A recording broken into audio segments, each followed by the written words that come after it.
Officials in France are so sure the Seine will be ready for Olympic athletes to swim in that they're jumping in to prove it.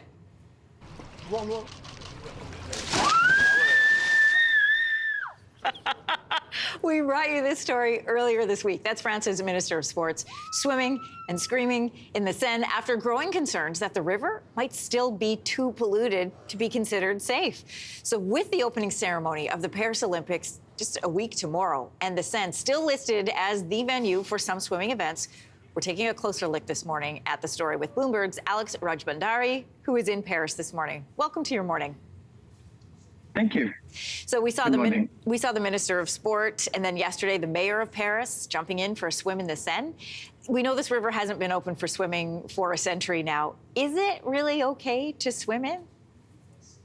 Officials and organizers of the Olympics are very upbeat, and they're all very positive on the fact that it's actually going to happen.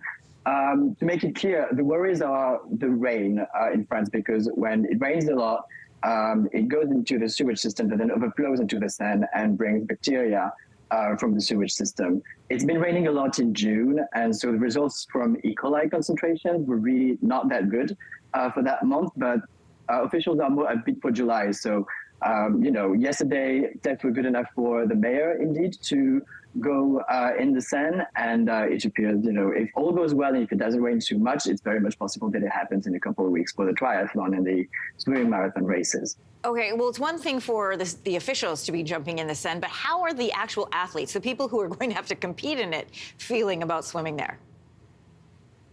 Not so many have voiced their concerns, but a few did. A Brazilian and a German athletes in a swimming marathon swimming competition have both expressed concerns either on quality of the river and on the risk of getting a disease. The consequences of swimming in a filthy river are known, right? I mean, in London there was a race in 2012, and 4 people were hospitalized and hundreds of people were sick.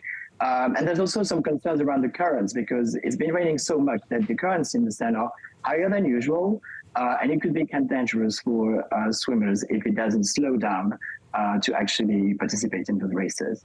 As a reminder to viewers, triathlon events are the ones that are scheduled to be in the Seine for July 30th, and then marathon swimming, also scheduled, will begin on August the 8th. So I'm curious, Alex, what's the contingency plan if they can't swim in the water for these events? So for the marathon swimming event, there is a plan B. In the eastern suburb of Paris, there is a lake where racers will be able to do that race. However, for the triathlon, there is a contingency plan that consists of postponing of a few days. But if after a few days it's still not possible to swim in the Seine, the triathlon will become a biathlon. The swimming leg will be cancelled. So for some athletes, it's kind of a concern, because it's kind of a shame. It does change the nature of the race for them. Well, 100%. If you're a triathlete and your strongest leg of that race is swimming and they just drop it all together, I mean, yeah, I'd be concerned too.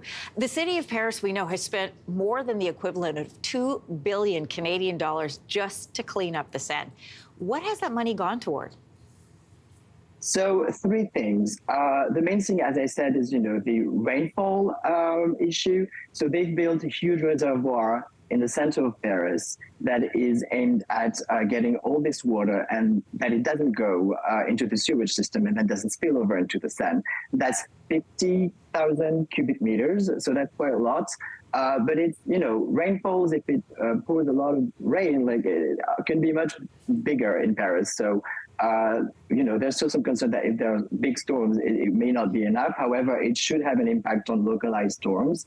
Another thing that authorities spent money on is on water treatment plants to make that improved, so that there's less bacteria going in the Seine after that. And also, they had to convince people in households, buildings and houses in towns upstream of Paris and the Seine to connect their houses to the sewage system. That it was not done for many of them. The estimation was that 20,000 households were not connected to that system. Ooh. And last time we spoke to authorities, they were on track to complete the connections for half of those by the games. And it appears to be enough for the quality of the Seine to be better for the races. Alex, we've got to go, but really quickly, yes or no, would you swim in the Seine? Myself, I would need to wait for other people to do it on a regular basis. But It's just my take, not Bloomberg. Alex, we appreciate that. Thanks very much. Thank you. All right, now. Hey, thanks for watching. If you liked this, be sure to subscribe here, or you can check out more Your Morning videos right here.